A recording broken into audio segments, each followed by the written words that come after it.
Hello and welcome back to Genos Lair. First and foremost, I would like to apologize to everybody out there for it being taking so long to get a new video up. We're under a pretty rigid lockdown where I'm at, and it's kind of hard to do things, and getting prepared for all of this, everybody had to run to the grocery store and get everything we needed and supplies for months and all of that. So what we're going to do is we're going to try to keep bringing these videos to you. And in a few minutes, we're going to go into the kitchen, do a little bit of cooking for you. What I'm going to call lockdown food. Everybody has ramen noodles on hand, and I know I've done some ramen noodle videos in the past. But this is a little bit of a new twist to this. This is stuff that you probably already have in the refrigerator without having to go out and buy more stuff. So in a minute, we're going to get in the kitchen. We're going to bring you some cooking tips, and we're going to bring you some new ideas on how to save money on your food supply. So without further ado, let's get on in the kitchen. Hello everybody, and welcome back to Genos Lair, Cooking with Geno, right? Today I've got what some people call a twofer. Okay, you ever heard of a twofer? In the radio industry, a twofer is where you get 2 for 1. Okay, so I did a little bit in the radio industry at one time with a DJ, and was on the radio every week for a while. So anyway, that's how I know those funny things like that. Anyway, we got a twofer for you today on some cooking issues. You know, everybody's stuck at home right now. Who knows how long this is going to be for?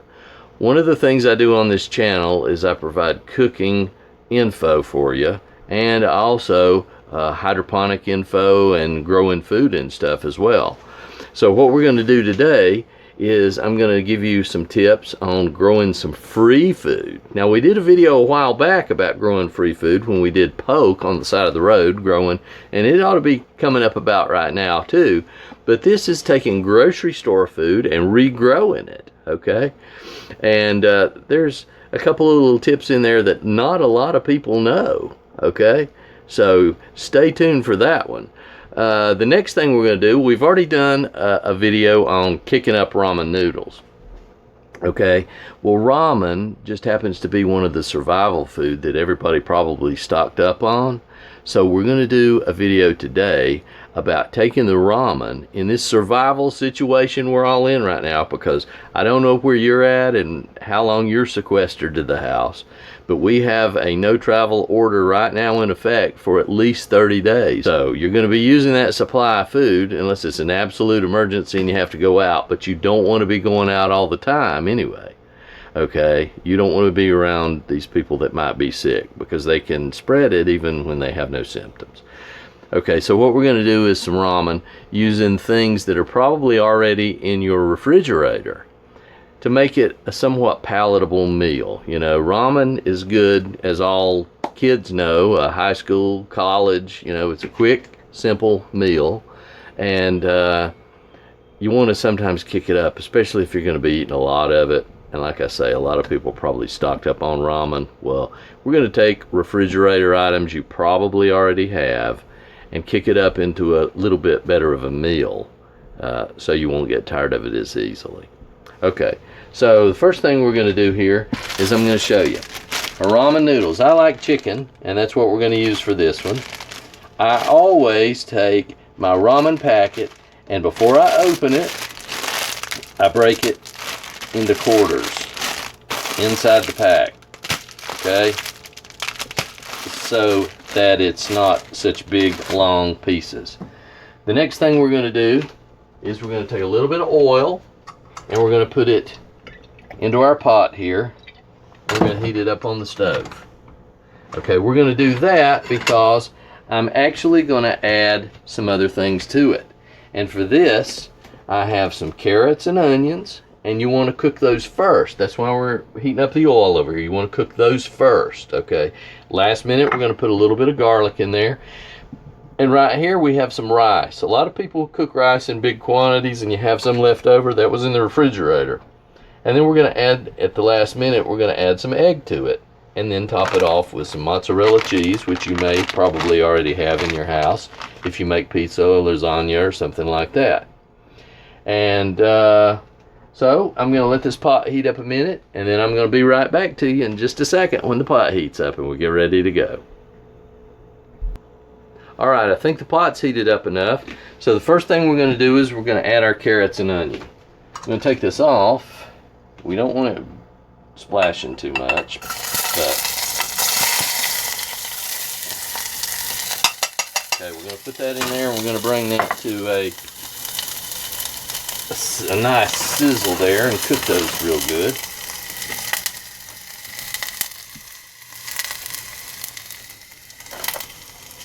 So we're not going to let them overcook, but we want them done. We want them nice and popping around in there. And we want the onion to just get a little bit of brown on it, just a little bit. And this will be nice and colorful. And the carrot will actually add a nice taste and texture to it. We don't want just your regular old ramen right now, okay? And chances are, everybody probably has some eggs in your refrigerator as well, and this is a good way to use up the eggs before they go bad if you bought a whole bunch of them. There's a couple of ways to preserve eggs, but once they're already cool, it's not so easy. So, okay. Now that's cooked, I think, fairly sufficiently. We're going to add a little bit of garlic here. This is like 1 clove of garlic, a large clove, or 2 small ones. That's going to add some extra flavor there. And stir that around just to get those onions and carrots flavored up. Something else you can do at this point is add a little bit of cracked pepper in there to cook into it. And the ramen's actually going to have plenty of salt, so we're not going to need to season with salt. We'll stir that around a little more.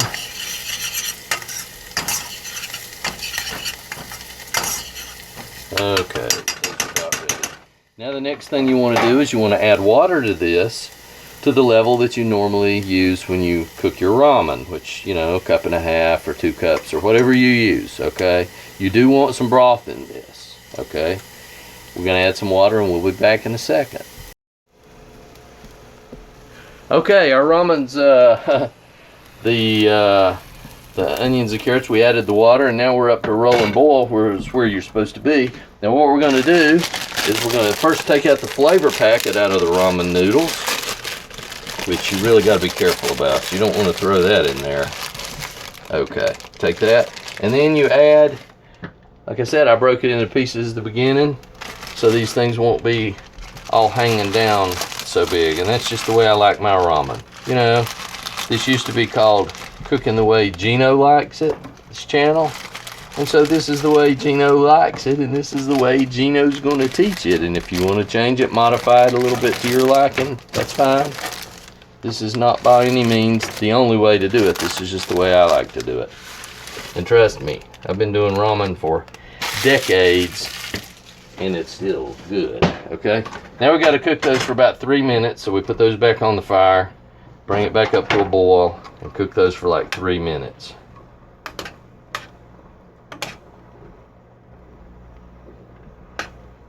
So stir them around real good.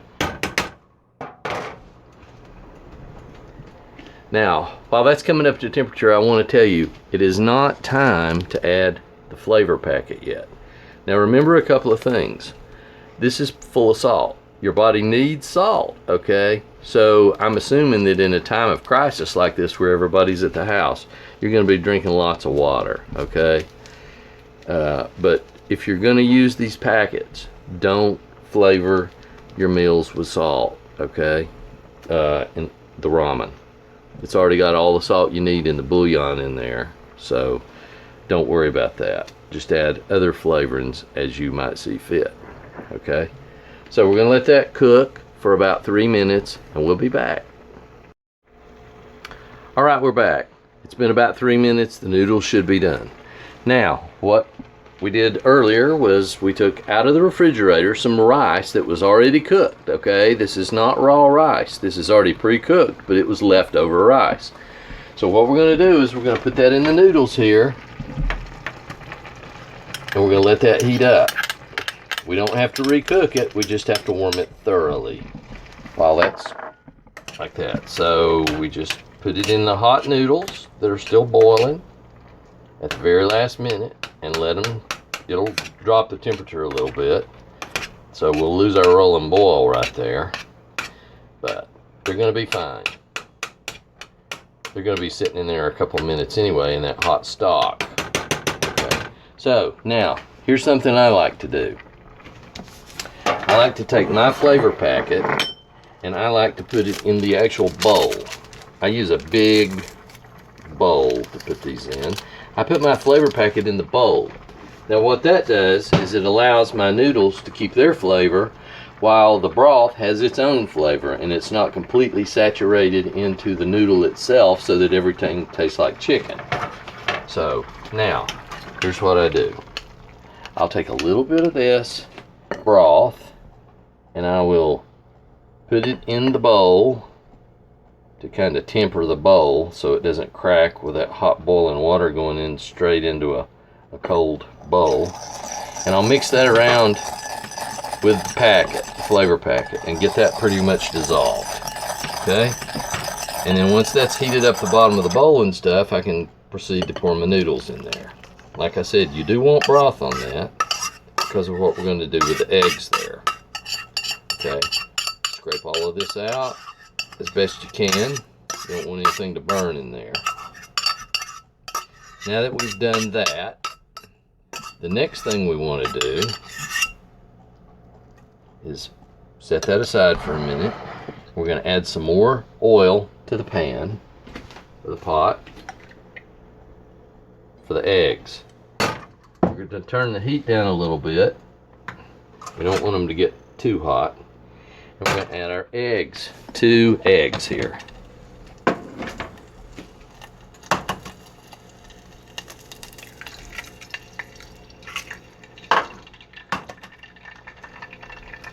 And we're going to scramble the eggs in the bowl, in the pot itself. So we're just going to take our spoon. We're going to take these eggs and just scramble them in there.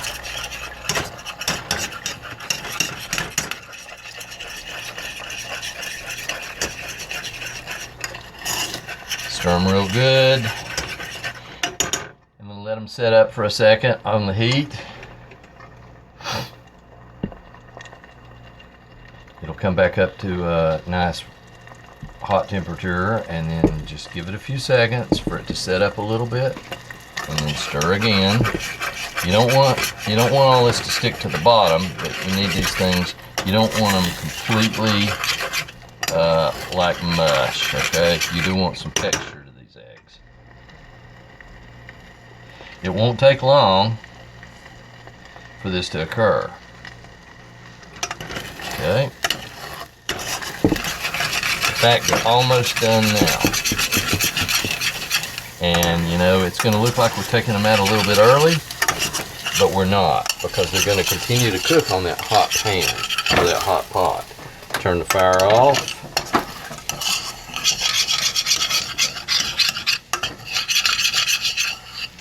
And as you can see, they're nice and clumpy. That's how you want your eggs. You don't want them completely mushy.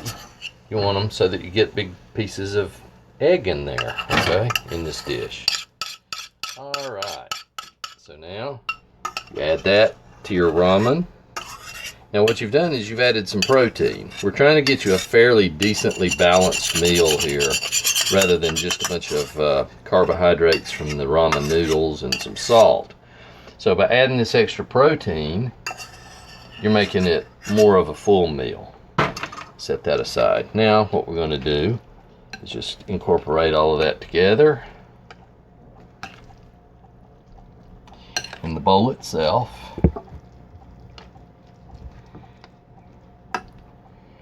Now, last thing we're going to do is we're going to take some mozzarella cheese, you probably have.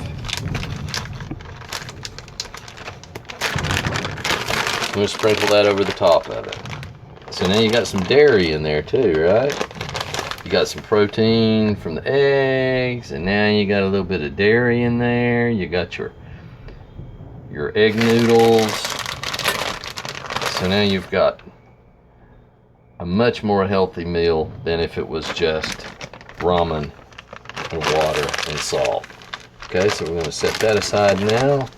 And a little bit more cracked pepper on top, because I like a lot of peppery flavor. And there you go. You have a nice bowl of ramen noodles in a survival situation. Now that looks pretty dang good, and trust me, it is pretty good. So if you're stuck at home, you got to give that one a try. All right. Now, to the twofer part. We're going to scoot this aside. We're going to eat that in a little bit, trust me. Now, let me tell you something. When you go to the grocery store, you get your onions, you get your carrots, there's all kinds of things you can regrow from the grocery store items that you buy. You can take your garlic, okay? You get a bulb of garlic, and you've got like 6 or 8 cloves of garlic in there. You can take one of those and plant it outside and make another bulb of garlic, okay? Just plant it in the dirt and it'll grow, okay? On top of that one, your onions, like we used here to make the ramen noodles, your onions can be regrown as well, okay? Now there's something you didn't know. The butt of the onion that you normally cut off that has the roots, if you look inside after you cut off the butt, you'll see something here. You see those little things right there, the little green parts? There's like one, there's one inside there, there's one inside there, there's like 3 of those. When you regrow the butt of that onion, that will actually turn into 3 onions, okay? So not only do you grow onions for free, but you grow 3 in this case. Every onion's different. Some it could be 5, some it could be 2, but you always get more than just the one. So it's a better than 1 per 1 return. So what you do is you cut the butt off, and the butt is the part that has the roots on it, okay? And what you do is you just cut it off, leave a little bit up here, and you put that in a little container with water right there, okay? Here's another one I did. And you put it in water, and look what happens. Within just a day, sometimes 2 days, it'll start to grow new roots on there. Now look at this. You see that? Those are the new little bulbs. Now what we're going to do is when this gets roots on it, after about 5 days, those roots will be fairly good. We're going to plant it in some dirt, okay? And when we plant it in dirt, it's going to continue to grow, okay? Then in the middle part where the little eyes are, as we call them, it'll start to grow out little shoots, and each one of those shoots will be a new onion plant. So what you want to do at that time is you will look at your onion, and this one right here has 2 eyes in it. So we're going to get 2 onions out of this. What you'll do when it gets a lot of roots on the bottom, these are rehydrated old roots that I didn't tear off, okay? So we'll give it a few more days, they'll have new roots on there, and then you'll get green parts sprouting up from the middle. When that happens, you want to take a knife and cut straight down between the 2 eyes and separate it all the way to the roots. Don't worry about cutting the roots, because it's going to go all the way through that root bundle there, and you're going to have roots for this one and roots for this one. And then you plant them individually in your garden or in pots or whatever you grow your vegetables in. If you live in the city, you might grow in containers. If you live in the country, you might want to just go ahead and plant them in your regular garden. But the bottom line is, every time you go to the grocery store and buy vegetables, most of the time you're going to have a vegetable you can actually put back in there and regrow. Celery's like that, beets are like that, carrots are like that, onions are like that, lettuce is like that, cabbage is like that. Cabbage and lettuce will regrow a whole head, okay? Your onions will regrow whole onions. Green onions, you can cut them off and leave the little bottom part and regrow onions over and over and over, and it's the same DNA of the plant. You're not changing anything, and there's no diversity. They're all exactly the same. So the growth factors from the parent plant are going to be the same growth factors you get whenever you regrow from the butt or the stem or whatever. Now, carrots also, you can cut the stem off of your carrots, or the carrot part, and save the butt. And what you do there, I got to tell you right now, you will not regrow a full carrot, but you will get greens, the leafy greens that you can put in salads, and sometimes that's cool. Now, the butt off of lettuce, romaine lettuce or regular iceberg or head lettuce, you take that, you cut it off, and then you turn it over and you cut that down a little bit, shave it to make it new exposure on the bottom, and cut across into it so that it gets good and separated. This has been in here for a while, so it's not completely all the way through, but basically what I'm saying is, you know, you cut it an X in there, and that allows extra water flow to get in there to it. And then you set that in water. In a couple of days you'll be getting roots out of that. And then up here in all of these places you will regrow a whole new lettuce plant. So that's your twofer for today. What we're going to do is we're going to come back and do a follow-up video in a few days, and we're going to let you see the progress on these vegetable butts that we have done.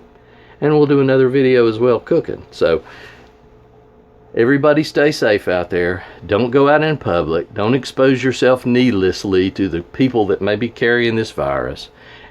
Just don't worry, okay? It's all going to be okay. We're all going to be back to normal in a month or so. And when that happens, remember one thing.